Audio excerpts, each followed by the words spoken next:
Hello there, everybody. Fate has conspired against the Colonelcast once again.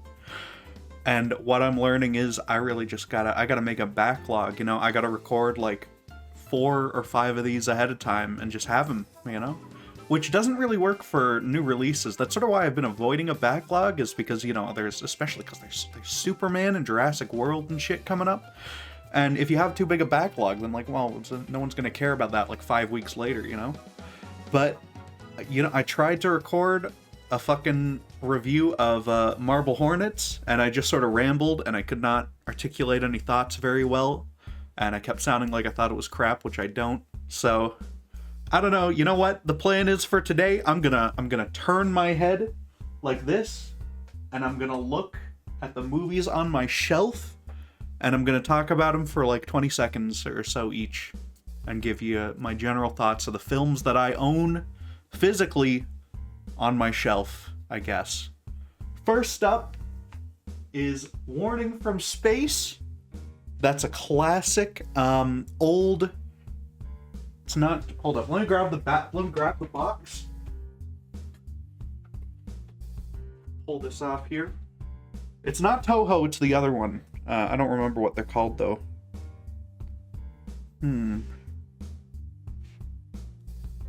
Daiei Studios, the people behind Gamera, and it's a spooky film about about some aliens that look like starfish and stuff. And I gotta be honest with you, I have not seen this one. I have it, and I have not watched it. So I guess we're not gonna talk about that very much, right? We can't. But man, you look at I got the Arrow video release right here. I take a look in here, and I'm like, oh, look, I got the disc. And look, like you can see behind it, they have the classic poster and stuff. I could switch out the box art to the classic poster from like the 50s or 60s. What year does this say? 56. Classic 1956 poster, I can look at that. That's cool. Next up is the Daimajin trilogy. I believe that's also Daiei. It's a kaiju thing. About big evil monsters. They made 3 of them. I've heard that they basically just sort of made the movie 3 times kind of thing, and that's okay. I have not seen those either. I've seen none of them, not even a minute of them, But that's how it is, Sometimes you buy some movies and you don't watch them. Next up, we got Gamera, the Showa era collection box set. Now, Gamera is famous as the alternative Godzilla. He's not Godzilla like at all, but he's a giant turtle who breathes. Does he breathe fire? I don't remember. I haven't seen it. Okay, I haven't seen him. I got the Showa collection and I haven't seen any of them. But that's what Gamera does. He flies. He flies and he fights other monsters, and he's hero to all children, or something like that. Next to that, of course, is the Gamera Heisei collection. From, well, I guess that covers up like all the rest of them. They made a trilogy in the 80s and 90s that people really liked, or maybe just the 90s, and then they made like one more, and the Heisei collection has those ones. So that's pretty good, right?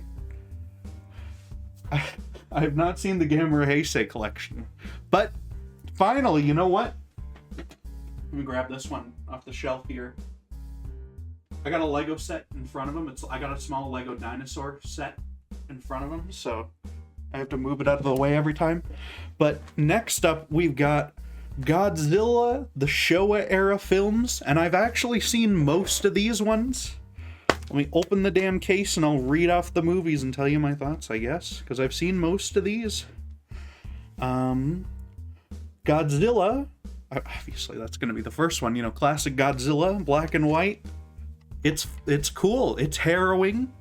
You love to see all the people getting stomped around and crushed to death, and just various horrible things happening. He picks up the train, it looks really cool.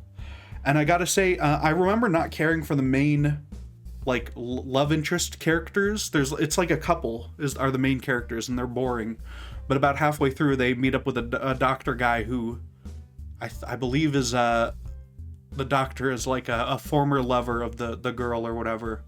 but he's or her brother or something. I don't remember, but he is much more interesting because he's tortured because he has this device that he knows can kill Godzilla, but it could also like destroy the whole fucking world or something. So he doesn't really want to use it. He's got the oxygen destroyer, you know, and you don't want to put the oxygen destroyer out into the world, you know, and it sort of parallels the fears and anxieties around nuclear warfare that the movie's kind of already about, because he's a nuclear monster, you know. There's not much to be said about the original Godzilla that people haven't already said. You know, you can go watch friggin' James Rolfe Godzillathon from probably 15 years ago or something. I'm sure he did those. And, you know, they haven't changed since, so. Next, of course, is Godzilla Raids Again, where Godzilla raids again, and he fights Anguinus, and no one likes Anguinus. A lot of people like Anguinus. He's pretty cool, but he is not, the movie is boring, and it completely loses the sort of harrowing, kind of, like the interesting aspect of like how it's just, it's supposed to be a little scary and miserable and stuff. And you've just got people like joking and laughing throughout this whole movie and stuff, and they're all boring as hell. They're awful. There is one bit where, like, I believe like Godzilla frees a whole bus full of criminals or something by accident, and the criminals go all running, or they hijack a van or something, and that leads to hijinks for a minute. And I think that was pretty good. And the fight is okay, but you know, the effects are noticeably worse. It looks cheap. They made it in like half a year or something, so you know, it's just not a great movie that doesn't really live up. Next, they made Godzilla vs. Kong, which you love. Classic Godzilla versus classic Kong, where Kong gets his fucking lightning powers, you know, and he gets carried around with balloons. There was probably more than a couple references in the remake. I don't remember, or the new, you know, not really a direct remake, but you know, the new Godzilla vs. Kong. They did the thing where he shoves the tree branch down his throat again. That was fun, I guess. I don't really care for the MonsterVerse stuff, honestly, that much. There's a reason we won't be discussing them in detail, because none of them are on my damn shelf, okay? But, yeah. Classic Godzilla vs. Kong, I liked it quite a lot, mostly because there's sort of like the whole human story to it is very satirical. It's about like this smarmy, awful advertising company that's trying to... It's kind of... I mean, it's basically just the plot of what King Kong already was, is like to have King Kong be like kind of commandeered by these like assholes and taken from his island and stuff. But you know, they're funnier about it. I remember all these characters being very entertaining to watch. King Kong fights a octopus. I think they just made him fight like a real living octopus and pull a real living octopus to pieces or some shit. I don't really remember, but you know, that's fine. It was pretty good, you know. First one's better, but I mean, it's Godzilla number 1. Next up, number 4 from the Godzilla Showa films was Mothra vs. Godzilla. I gotta be fully honest with you, I don't remember a damn thing about Mothra vs. Godzilla. I think there was like a businessmen wanted to make a spectacle out of Mothra's eggs or something, because she had a giant egg, and they wanted to exploit it. And then Godzilla showed up and fought Mothra and killed Mothra, and then the baby Mothras killed him or something. So you know, it was kind of boring though. I don't remember caring for it as much as the other ones. Well, more than Raids Again, but you know, anything's better than goddamn Raids Again. Ghidorah, the three-headed monster. Once again, the plot... No, was this not the one with the spy bullshit? This might have been the one with the spy stuff. Or there... No, I don't know if it was spies. There was like an American actor who's in it, and there's like a... maybe the lady was a spy. I don't remember. She was like a spy for aliens or something. I don't remember. Or maybe that was Invasion of Astro Monster.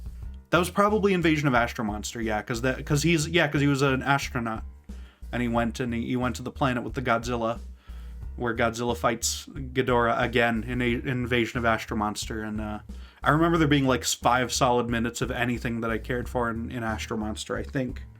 Unless that was the one where they also had the bit where they like laser a bomb or laser a big rock or something for like 10 minutes, and I think that was entertaining, but that might have been like one of the other ones. They get very mixed up in my head at this point, if that wasn't obvious.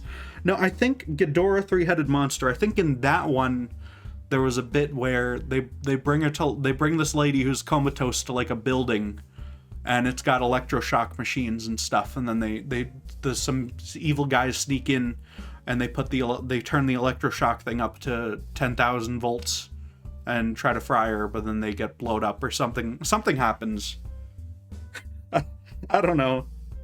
Yeah, Ghidorah's fun because you can... I think is that the one where they start talking to each other with, like, Baby Mothra goes and tries to convince Godzilla to, like, get up off his ass and go help, and she just fucking barely does, and she webs him, and fucking Anguirus just laughs, and then she webs Anguirus and Godzilla laughs. That stuff's all fun, you know? When you get the monsters just messing around and being ridiculous, that's fun. Next was Ebra Horror of the Deep. We did a whole... I don't think we did it on the Colonelcast. Let me just look this up here, okay? Let me pull this up. This is one of my top 4 favorite films on Letterboxd. I love this. You can go read my review. It's just it's hilarious and it's great fun. There's like genuinely great like little sneaking around kind of. It's not really spy, but it's like espionage kind of stuff. It feels very Indiana Jones. They get stuck on this island with like an evil the Red Bamboo, who are like an evil crazy villain guys. They're like a turbo terrorist organization or something. And they might be North Korea. I think I just assumed they were China because they're called Red Bamboo. And that's what they were like meant to represent, but they might be North Korea.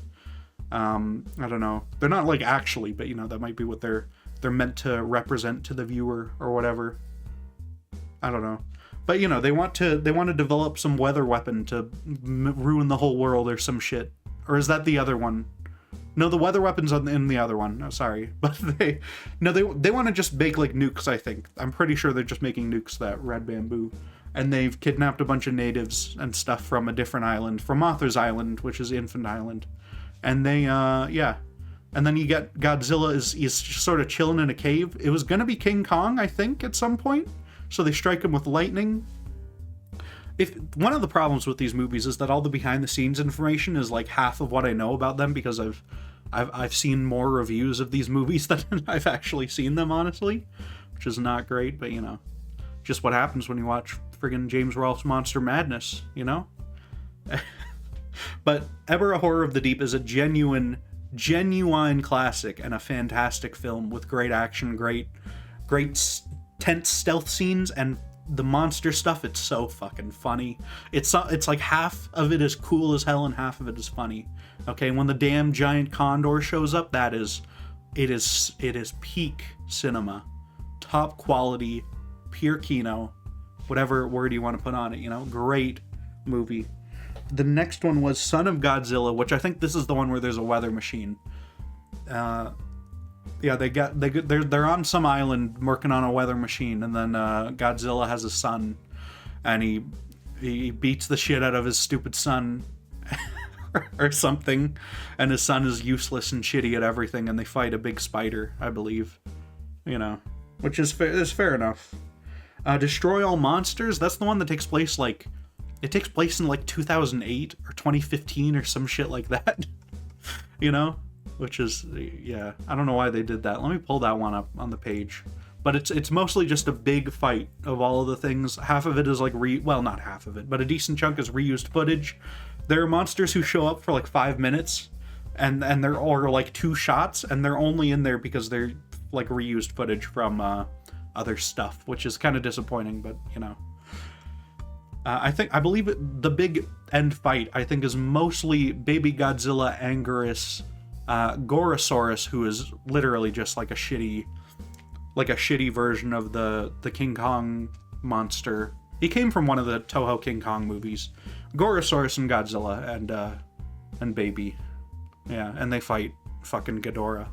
I don't remember what... There's like a volcano? This is the one where they lasered the rock for 20 minutes, I think.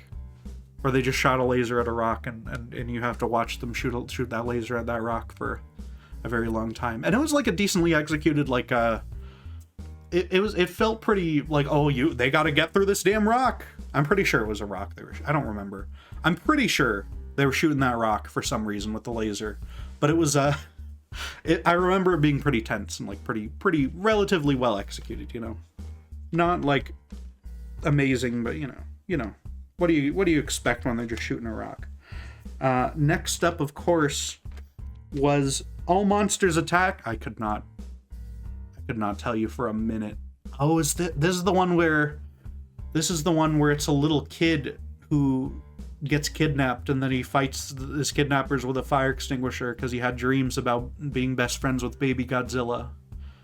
And Gabra is an evil monster, and also his height is like school bully. So I don't know. You can see this one's got a very low letterbox score though, because no one cared about this one. It's it's like it has its merits, but it's not super fun, and I remember a lot of it just being reused from Son of Godzilla. Godzilla vs. Hedorah was the no more pollution PSA, where he fights a big monster made out of poop and crap and garbage, and there's like weird little psychedelic animated bits, and some guy's head turns into a bird head or something.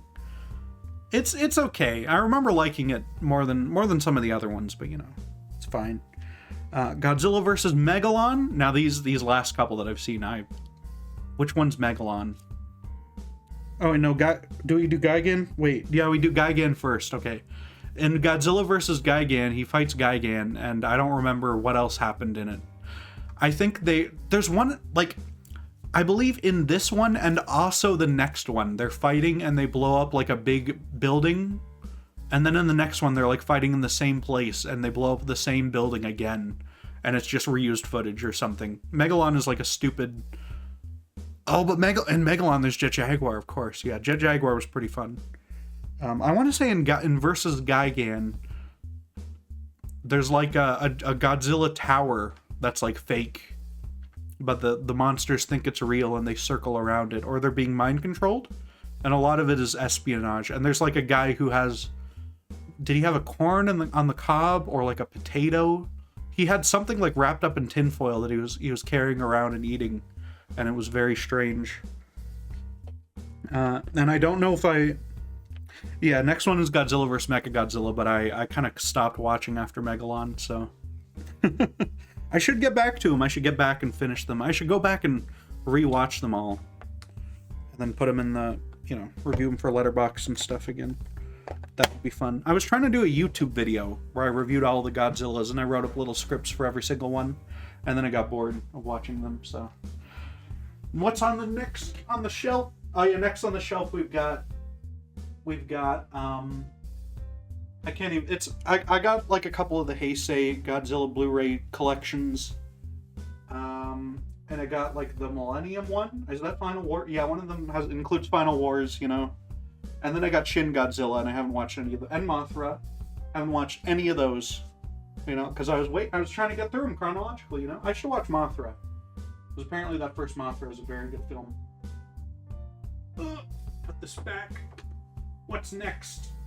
Oh, 2001: A Space Odyssey, man. This is I mean, it's like it's pretty well known as like one of the best movies ever made, very very long shots, very long film in general. And it's just you just let yourself sink into the atmosphere of it and watch these ships and stuff, and they feel very real. And the effects are just like unparalleled. Like they're straight up just better than Star Wars. Like it just looks better than Star Wars. I don't know how they managed it like 10 years earlier, but there's like almost no issues with the effects at all from what I can remember. And just the higher quality it gets, like you don't start seeing seams at 4K or whatever, it just looks better. So I don't know how they did that. Phenomenal job by Mr. Stanley Kubrick. And of course, it's talking about the human condition and aliens and AI, which is more relevant than ever before, you see. So it's become more important, actually, as it's gone. In fact, everything is the most important it's ever been right now, because it's happening to me. Fun fact. Next up on the shelf is Alien, Ridley Scott's classic Alien film. I loved Alien. I was kind of shocked how much I loved it, even though I kind of expected I would, because it sounded like it's something that would be really cool. But just, having those damn spooky ass xenomorphs wandering about. Well, there's just the one, But I think the best part of it really is just the whole introduction when they go to that planet and everything. Well, even before that, when you see just their bizarre like spaceship, but it's like it feels like so real and so kind of lived in and stuff, and like, oh yeah, this, like, I guess this would be how the ship would be like set up and laid out and everything. They got like a couple of floors. They got like a room where they all sit down and eat food and stuff like that, and it does feel very, very right. Like this is just how it would be, But it's really interesting to look at and everything. And they got like the mother room where they talk to their creepy AI and everything. A lot of those sci-fi movies, they're jumping around the same like two themes, right? Because it's the same shit being covered by 2001 and Alien, so that's pretty good. But it does, and they explore it in a very different way. The aliens are a lot more hostile than they were in 2001. The AI is a lot more helpful, except for the other AI. Well, there's the AI that's built into the ship that's generally pretty helpful and nice, and then there's the AI that's like a man walking amongst them, and they don't know that he's fake, and he tries to kill what's her name, kill Ripley. So that one's no good. Next up is Aliens, which I did not care for. I thought it was a very it's like good. It's like a well executed action movie, but it's like I think I gave it a 3.5 or something, and it's like, it was fine. It's Aliens, It's not bad, but like, it's like, what else did I give a 3.5? Like fucking The Day the Earth Blew Up, a Looney Tunes adventure, and Shang-Chi. Like, yeah, Aliens is about on that level for me. Hunger Games 1, the original Hunger Games, yeah. That just sounds about right, It's, I don't know. I wasn't like blown away by it. I think the Queen is very boring. Like if you're gonna add to the Aliens like lore and try to add in more stuff to their like weird life cycle, it feels like the most boring thing you could do. Like, oh, what if they're just ants? What if we set up turrets and we just shoot 500 of them because they're just ants? It's like, well, now I'm not very threatened, I'm not very interested, and I don't care for watching Ripley run around and look for this kid, I get why. I like the character motivations and everything for all that are very well done and very well built up, but I don't know, was not interested, Have to say. Next was The Baby. You guys should go watch first you should watch The Baby. It's free on YouTube. You can just look it up, The Baby, from like 1970 whatever. Fantastic film. Very low budget. It's about this guy who's being held in this home, and he's a 20-year-old baby. They're treating him like a baby, and they like electroshock him whenever he tries to act like he's not a baby. And there's this social worker who goes and like encounters this horrible situation and stuff. And one of the baby's sister tries to have sex with him and stuff. It's horrible. It's horrid and raunchy and distasteful, and it's great fun. And you should go watch The Baby, and you should watch on Anti-Reviews. Florian and I reviewed The Baby, and it was a fantastic time because I loved that film. And I'm so thankful I got a copy of it before they sold out forever after Red Letter Media's like covered it on one of their shows. So I was very fortunate. Love The Baby. I'm gonna have to rewatch The Baby, dude, pretty soon. I got Batman 1 through 4. I don't really want to talk about those, right? We're gonna cover them on the we've gotten none of the fucking classic Batman quadrilogy. None of them on the damn Colonel Bat. We've done over 10 of them. There's like 40 on the wheel, and yet we've gotten none of them. Statistically, we should have gotten at least one by now, and it's frankly ridiculous that we haven't. But we'll get there. Maybe next time, maybe right after this, maybe next week after you see this one, we'll do that. Who knows? Tune in next week for the Colonel Bat. We'll probably be back on that, Next up, I've got the Batman animated series, but that's fantastic. Everyone loves Batman animated. I'm sure we'll go over that a whole bunch of times across various Colonel Bats as well. It's just unparalleled in the realm of Batman television, you know. 66 show's fun too, but I feel like that show would start to grate on you in a way that the cartoon would not. But you know, the 66 movie is pretty good, but I don't know about the show, honestly. Probably lower budget. Probably don't have like impressive shit like the real submarine. The real submarine that may or may not be CGI. We still don't know, but you know. What's that next thing? Oh, that's The Batman? We're gonna get into The Batman by Matt Reeves as well. Do I really own The Batman on Blu-ray? Yeah, looks like it. I didn't know I bought that. Next up is Dark Water. I'm gonna have to pull this one off the shelf. I don't remember. No, I do remember it, but I want more details. So 1 second. This is the most physically active the Colonelcast has ever been, okay? This is very good for me. Yeah, Dark Water it's like I've only watched it the one time. I haven't actually watched this disc of it, but I went and got it because I really enjoyed it. It was like, it's a very creepy, like just J-horror movie about like just this woman and her kid and stuff, and there's like some messed up shit going on. And there's creepy ghosts around. I believe their apartment might be haunted or something like that. You know, it's fun. It's very fun. I don't remember a whole lot of details. I know people, it was like weirdly similar to like the real case where that girl like climbed into the water tank and died at the top of a hotel building or something. So, you know, I think they're still not sure if she got like killed by someone or not. I don't know if they've ever solved that one.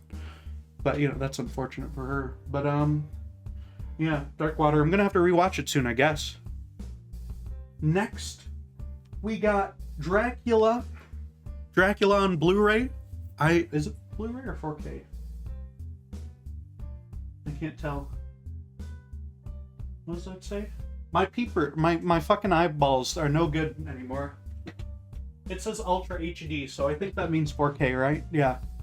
It's a black case. They only, yeah, 4K is always a black case. But it was, I enjoyed it a whole lot. Very schlocky and silly, but it's also very appropriately horrifying moments in there as well. It's a great sort of level of it, you know. It's a great balance of tones and everything. All the performances are great. Keanu's a little silly, but he goes through some shit. He's like good enough at the start, and then he goes through a lot of shit, and you can just sort of excuse any other ridiculous ways that he acts throughout, you know, so that's fine. I liked it a whole lot. I think I gave that 4.5 maybe. Let me check Dracula. Oh, but there's like 30 movies called Dracula, and then Bram Stoker's Dracula is underneath all of them. Yeah, okay, 5 stars. Damn, perfect 5. I don't know if I'd give it that now if I rewatched it, or maybe I would, I don't know. But I liked it a whole lot, so yeah. Next was The Exorcist. I was kind of underwhelmed by The Exorcist when I watched it. I might have given that a 3.5. Exorcist. I don't know. I gave it a 4. Yeah, it wasn't bad, but you know, it just did not feel like, at no point was I scared or disturbed or even really feel bad for anyone involved. Like, it was just, you know, well, she's possessed, and I mean, that sucks, but she doesn't do anything interesting. I don't know. It's mostly about like the drama of the mother putting up with that and stuff, but I don't know. Can't relate, honey. Next on my thing, I got Army of Darkness, dude. I loved Army of Darkness. Classic, fantastic Sam Raimi movie. He's going all out with it, you know.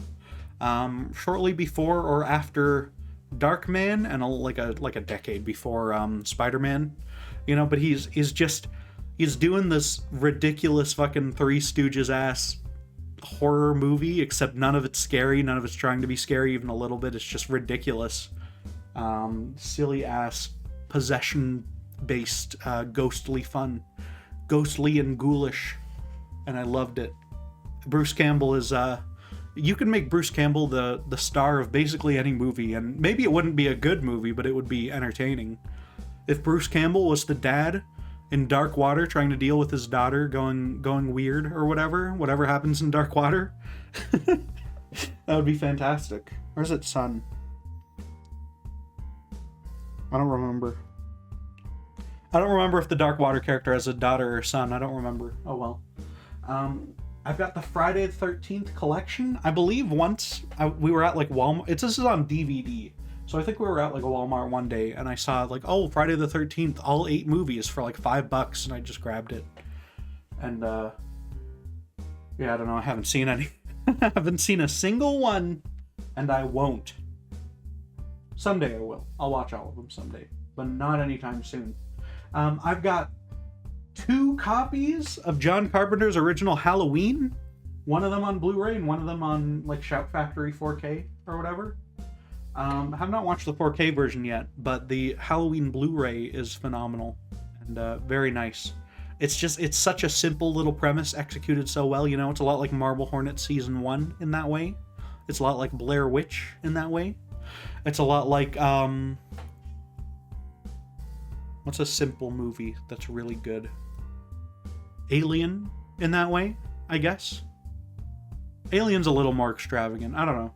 Halloween, it's extremely, you know, it's very bare bones and very, very successful in what they're trying to do. Very menacing Michael Myers, and I like Sam Loomis running around being a psychopath. That's fun. Of course, I've also got Halloween 2. Continues on the same night. I feel like you've almost got to watch them back to back, you know? It feels weird to not watch this number 2 right after, honestly. Even though, like, I think I prefer the 2018 one over part 2, but, you know, that's fine. Part 2 is nice. It's not like it's nowhere near as good, but, you know, it's more Michael Myers, and everything looks right, and everything is, you know, all the actors look right and everything, because it's so quick after the first one, and it takes, like, they matched everything really well. It's another beautiful looking movie, you know, very well shot. I like it a lot. Next we got Halloween 2018, which is, it's like I think it's pretty good. It's like a better, it does, out of all of the times that they've done a legacy sequel where they bring back all the old actors and they're all really old, it's like the only one that I think has been really successful at it that I've seen. You know, I don't know about can't even think of one that I haven't seen that might be better. I have no dang idea.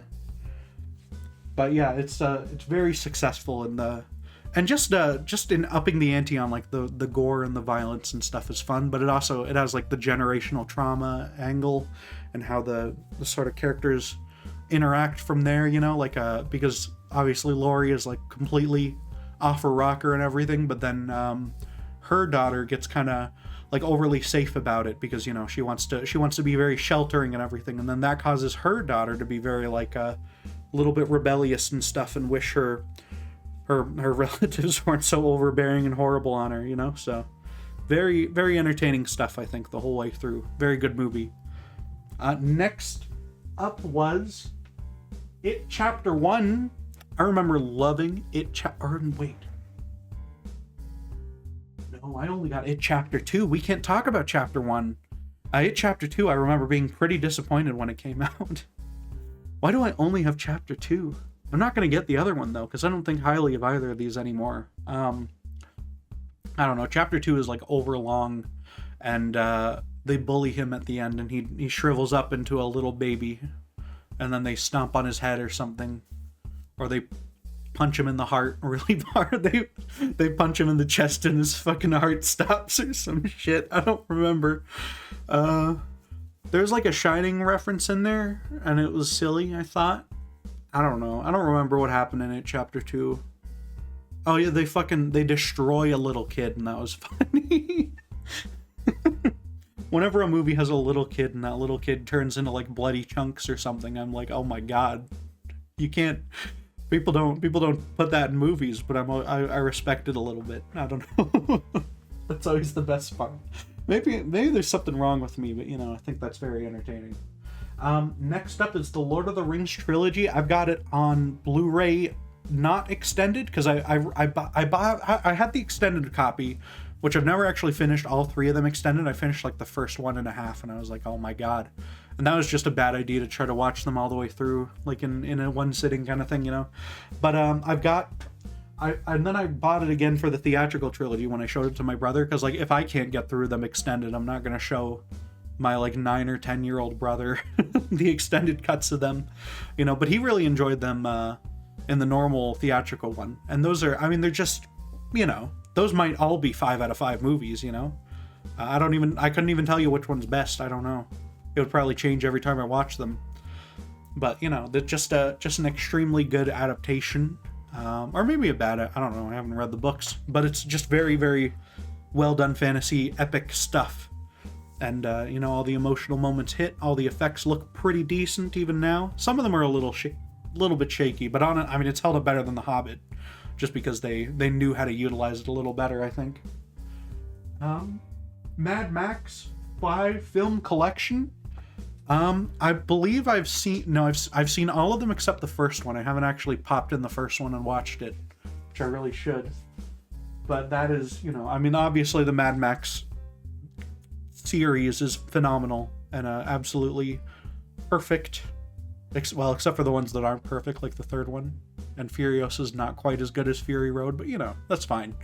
And Road Warrior feels kind of like, I don't know if I had to choose one Mad Max movie to sit down and watch, it would not be the Road Warrior ever for any reason. But you know, that's fine. Fury Road is just such a perfect like movie and stuff, you know. And we've also got on, I believe Anti-Reviews, we did a review of Furiosa, so you can go watch that with E-Rich on there as well. Maybe we'll redo him on the cast, on the Colonelcast. Who knows? Next up, I'm gonna go grab this one off the shelf. One sec. The other one back. Grab this one. Ooh, it's the Phantom of the Opera. Andrew Lloyd Webber's Phantom of the Opera at the Royal Albert Hall in celebration of 25 years. It is, oh my god, the melodrama in Phantom of the Opera, let me tell you, I've loved this ridiculous Broadway musical since I was like 5. I remember we went to a show of it when I was like 5, and I went in the costume. We got like a half mask and a cape, and I went to this Broadway show in that outfit when I was a little kid, and I thought it was goddamn great. You feel for the Phantom so much. He's such like a horrible asshole, but he's so tortured, and he's so dramatic, and it's it gets you right in the heart, you know. Fantastic stuff. I love the Phantom of the Opera so much. And inside here, there's an ad for the Love Never Dies Blu-ray, dude. I'm gonna have to get that one, because that is, man, Love Never Dies is about, because the Phantom of the Opera has this perfect like storybook ending and everything, where they go off together in the boat, and he is left. He like decides to let her leave and everything, and then in Love Never Dies, they bring it back, and he's like doing a stupid show on Coney Island or some shit, and they go there, and then she gets shot, and it's dumb as hell, and she's got a son who's 10 years old, and I gotta watch that though. I gotta actually sit down and watch Love Never Dies one of these days. My god. Next up, we got Ringu. It almost feels like mean or like wrong to call it Ringu. Like that feels like that's how it's marketed. That's what's written on the box is Ringu. But like you're not supposed to like make fun of their accent when you say the name of the goddamn movie, you know? It's just Ring. And it's just I don't know. But yeah, it's the original Japanese Ring film. Is that the trilogy? Yeah, Ring 2 and Ring 0. So it's got the dog shit prequel in there as well, which I don't even want to talk about that much. It's horrible, but it's yeah. But I think the first one is very good, very impactful. It's like just a well done like little horror movie and stuff, and it's that you get a bit of a bait and switch because you think like, oh, it's so sad what happened to this poor girl and everything, and like, oh, the ring tapes probably whatever evil spirit compelled her to like jump into the well and die or whatever, like messed up her family, whatever happened exactly, but then it's such a great reveal at the end that no, she is the one who is awful and pissed and will fucking come out of the TV and kill you. Fantastic stuff. Highly recommend the first Japanese Ring movie. The second one, I don't think anything interesting happens at all. I don't remember. What's this next one? I can't even read this. Oh, it's 7. David Fincher's 7 is a great movie. There's not a lot of bad movies on my shelf. Who'd have thunk that I wouldn't just populate my shelf with bullshit? But yeah, 7. I haven't seen it in a while. This is another one where I picked up the DVD or Blu-ray because I went to like a thrift store and they were selling it for $2, and I was like, well, it's 7, I want to have 7 for $2. For $2, I'll buy fucking 8 and 9 too. Feel like that? That's the best joke maybe ever of the whole podcast. Maybe the best it'll ever get. But for me anyway. But 7 is, it's great detective drama. What's in the box, etc., etc. My little brother knew we were watching one of the like Marble Hornets together with my brother as I'm showing him that, and some character got delivered a box and my little brother went, "What's in the box?" I'm like, dude, you don't even know what you're referencing with that. That's not something you've seen. You don't even know what's in the box. That shouldn't even be something that you think is entertaining or meaningful, but I guess it's had that big an impact.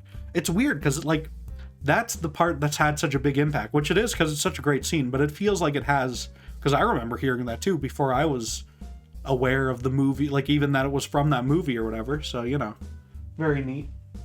Kevin Spacey, of course. Do not disavow Kevin Spacey, obviously, but he's good and like decent actor. I'll give him that. About all I can give him.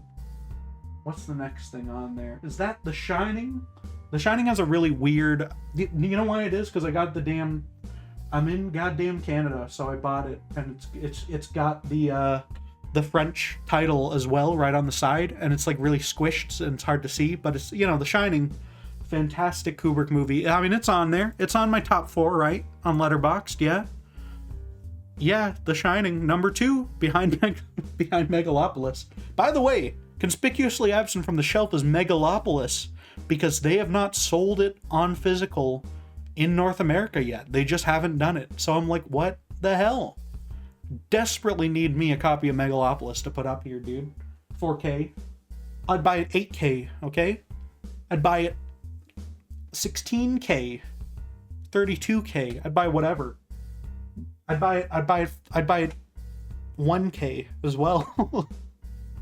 But yeah, The Shining is, of course, just a masterfully well done horror movie.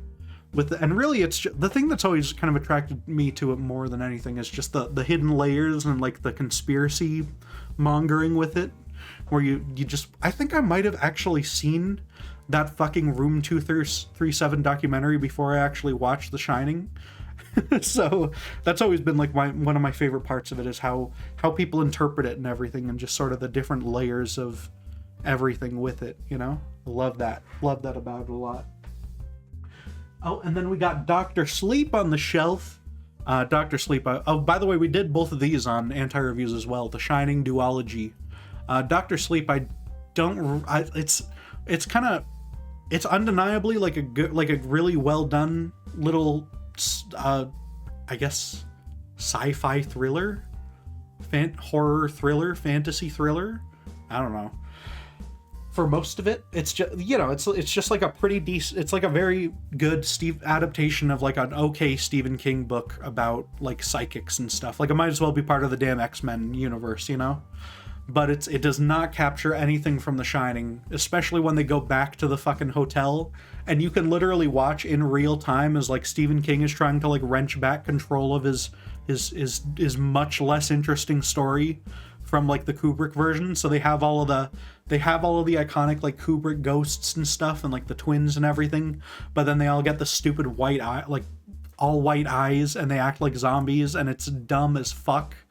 And I hate it. And he adds in the original Shining books like ending and stuff with Danny in the place of Jack, and it's like, bro, it was 40 fucking years ago, and you're still coping and seething that Stanley Kubrick made a movie that people liked more than your fucking book. And it's like, dude, no one cares anymore. Just get the fuck over it. And it pisses me off so goddamn much. But outside of that, it's fine. But that is like the last half hour of it, like half hour of a 3-hour movie, and I'm like, bro, I'm unhappy about it, and I will forever be unhappy about it. Next, I've got Species 1, 2, and 3, the Species trilogy. That's another one. It's on DVD. It's a box set. We got it for $5 at a thrift store, and I haven't seen any of them.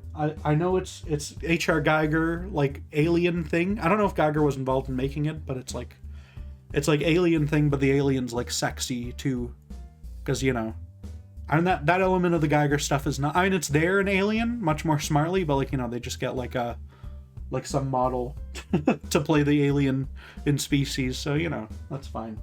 I haven't seen it. Next is Rogue One, which I have not watched in a while, but it did.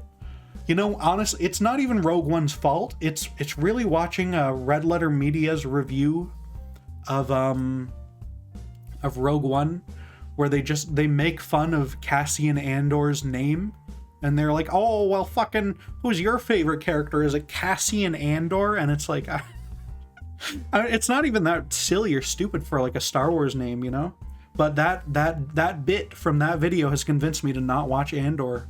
So I'm like, oh, I'm not gonna watch the fucking Cassian Andor show. They made fun of that 15 years ago on a YouTube video I watched. So yeah. Although, you know what? I did like Rogue One when I first saw it as like just like as an action movie. I feel like I wouldn't care for it anymore because I don't remember anything interesting about the characters, but I know the action's fun or whatever. And I remember distinctly, right after the Red Letter Media review of Rogue One, I made a comment, and that comment then appeared and was responded to by Mr. Plinkett in the Mr. Plinkett responds to your Rogue One comments video that they made. Let me actually pull that up on YouTube right goddamn now. Let me tell you what comment I made. Plinkett Rogue One. I believe my YouTube channel was called Sightseeing at the time, and it was an eyeball or some shit. But it was funny. It was funny that yeah, he responded to my comment, and I felt very happy about that. Or no, maybe they did, because they did Plinkett talks about Rogue One, and then maybe they did the Mr. Plinkett comment. Yeah, okay. Mr. Plinkett responds to comments on his YouTube video commenting on Disney Star Wars Rogue One. Yeah, right here. Let me pull up my damn comment, okay? Okay, I'll remember which one it was. I think it might have been this one. Oh yeah, and that context point is wonderful, Plinkett, because I'm sure Empire would have been just as good without the other 2 movies in the trilogy. That might have been my comment, my sarcastic, mean comment. Or maybe it was a different one. I don't remember. But I got a comment in a Mr. Plinkett video once. It happened. It happened, chat. Okay? I think it was that one. I believe so. Yeah, because none of these other ones ring a bell for me. I don't know. Yeah. I'm in Red Letter Media is what I'm saying, okay? And that's the high point of my entire, maybe my whole life. All right? Yeah. Yeah. Okay. Let me put this back. What's next? Oh, of course, it's right after Rogue One. It's Star Wars, the original trilogy. Now, I actually printed off I transferred Star Wars, the original trilogy, like Harmy's despecialized like 2.7 or some shit. One of the relatively older versions by now. I think he's released at least one or two since then. But yeah, I put those on DVD. The Empire one's kind of fucked up, and it like skips like a really a really unimportant scene where like they go out and they pick up Han or whatever in the middle of the Arctic, but it like skips there, so you gotta like fast forward, backward. You gotta rewind it a little bit to there, and then watch that scene. But yeah, it's an unimportant scene anyway. But I've got it on there on DVD. I don't watch it anymore because like I've got like higher quality versions just saved on my computer now at this point. So you know. But I mean, back then I got those despecialized edition copies, and I put them in DVD. I sacrificed like, I want to say like the Mothman Chronicles or whatever that movie is, the Mothman Files. I don't, Diary of a Mothman, whatever that movie was. I sacrificed that. I forget what the other two movies were, but I basically just, and they weren't my movies. They were like my parents' DVDs that I just fucking threw out, I guess. Which is probably rude, but yeah, I sacrificed them, and then I put in custom printed sheets for like each of them, like custom spines and everything. People make custom DVD cases for them all.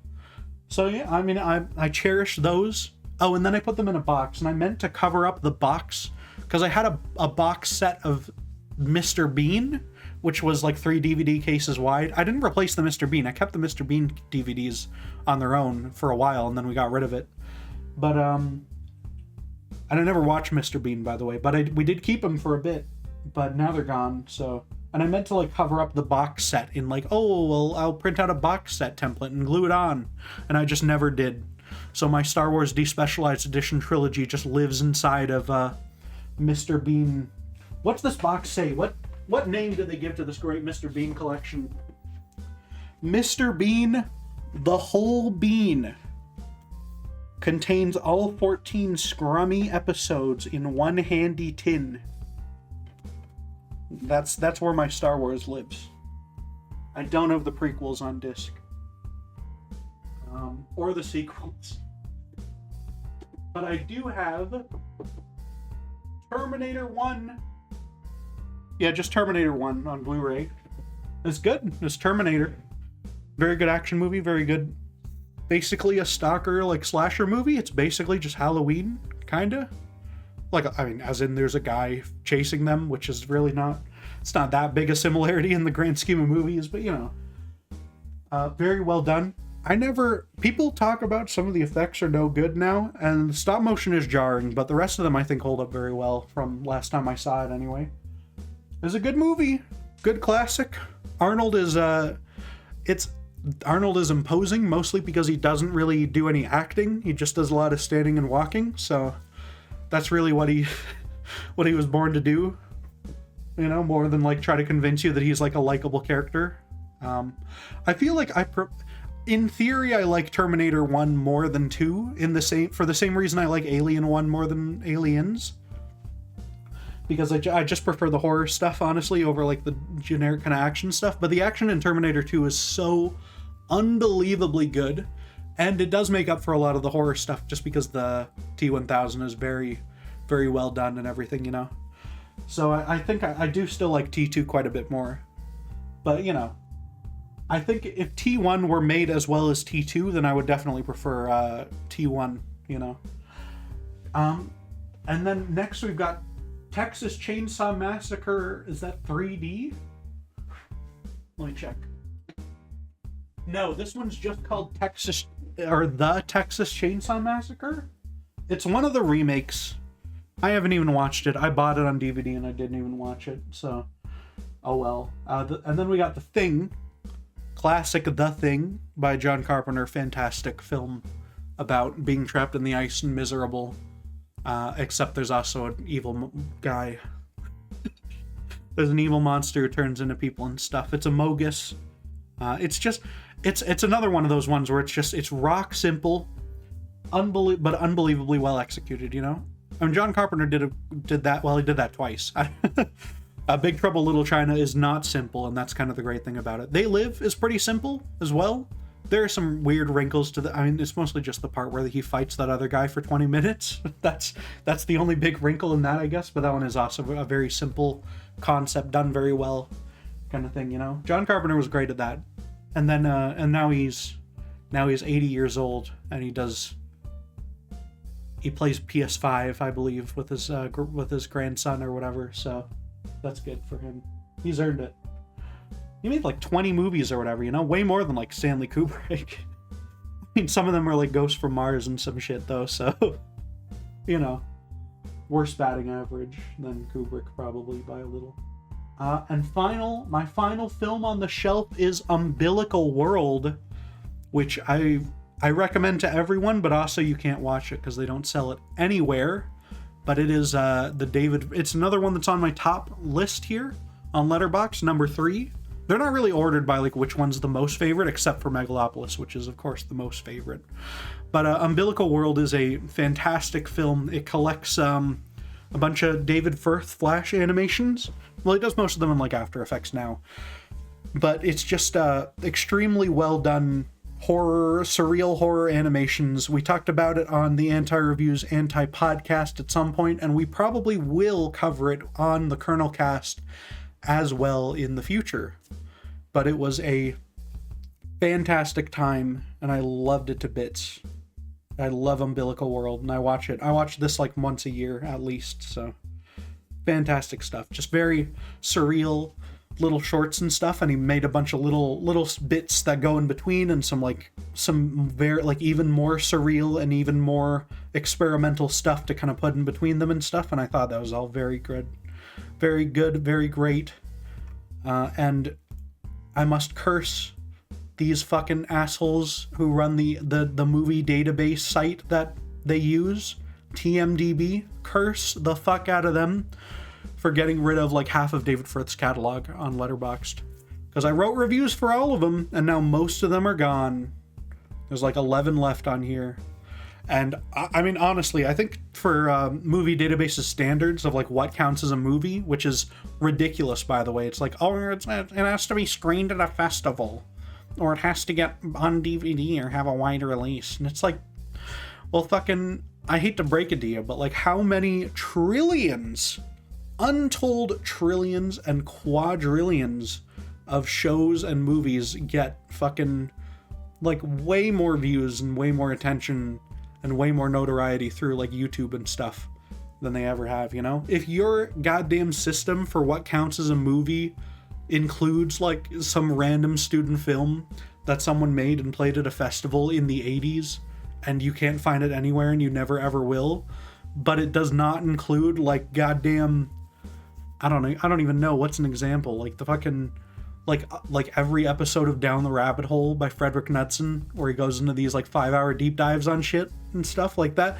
It's a ridiculous standard, and they need to change, but they won't change because I don't think they even have a good reason for not changing. They're just assholes, okay? I hate these people at the Movie DB. It's not even the movie database. The Movie DB. Great fucking site, you pricks. I hate you. Hate every single one of them. Let me look up their goddamn rationale for this. The movie database.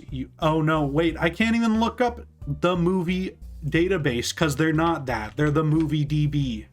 Fuck you. My goddamn.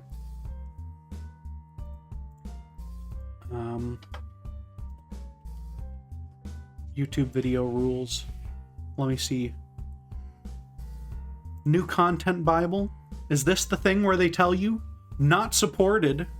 Yeah, not supported are YouTube and other similar site videos. My god. Excluding YouTube originals, Nebula originals. Okay, that's horse shit. Wow. Amateur content? What counts as amateur, huh? Oh, student films are generally not allowed? Well, geez. I bet they've got plenty. I bet they do. I hate these. I hate this stupid ass site. I fucking hate it. Oh, God. Ridiculous. Ridiculous. Oh, yeah, on here, fan films or fan web series. Well, I guess, you know, that's like fan films. I'm fine with no fan films, I gotta be honest, right? But if you're excluding goddamn Marble Hornets on here, and you allow the Marble Hornets, like, dog shit movie that a fraction of the people saw, like, and is horrible, then, like, what's wrong with you, you know? Yeah, they don't have, or do they have it? Oh, no, it is on here right now, but it's just as a TV series. Okay. Well, maybe when fucking, what are they called? When goddamn Letterboxd gets their shit together, maybe they'll have it, you know? Maybe they'll have it. Who knows? What does season 1 even include on here? Okay, it has the To the Ark videos as well, I guess. 26 plus all the To the Ark stuff, yeah. Okay. It lists season 3 as having or season 2 is having fewer episodes than season 1, but I don't think that's true. Maybe it is true. I don't fucking know. That's weird. Oh well. But yeah, you know, they just made less To the Ark, I guess, than that. Okay. Well, you know, I'm not that mad, okay, at the movie database anymore. But they list other Slenderverse stuff as movies. Like if I look up Everyman Hybrid on here, that's a movie for no reason. So I don't know what's wrong with them, dude. I don't understand. Maybe they have to put Marble Hornets on here as a show because it is on like DVD. You can buy like real produced DVDs of it with like nice covers and everything. I don't know, man. Weird standards, and I don't like them. You look up David Firth on here, and fucking he's on here for Kuso and the Poloni Show and shit, and it's like, bro, you gotta put all of the shit that he's actually made, though.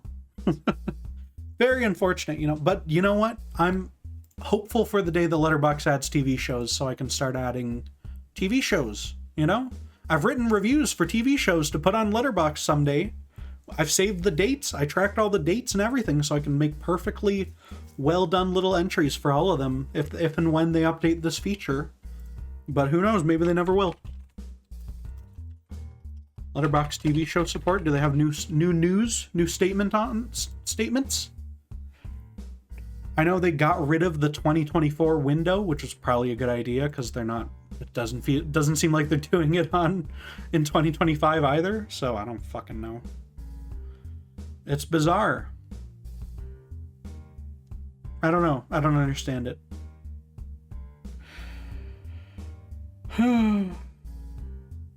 My God. I can't wait for the day, though. I mean, it would be a really complicated thing. You can't just, like, put them in the pool or whatever. It would have to be, like, especially because, like there'd probably be people like, oh, well, I don't want to see TV shows. You got to give me an option to hide all TV shows, and that's probably a bitch and a half to program, you know? So I understand why it's taken them so long, but I'm not happy about it. I'd like for them to do it so I can put my goddamn TV show reviews on here. Here, let me pull up my Google Drive with my TV show reviews that I have here. What do I even have? Letterboxd.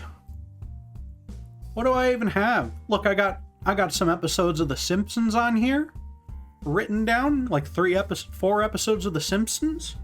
I did, oh yeah, that Friendly Neighborhood Spider-Man animated show. I have that whole thing written down here.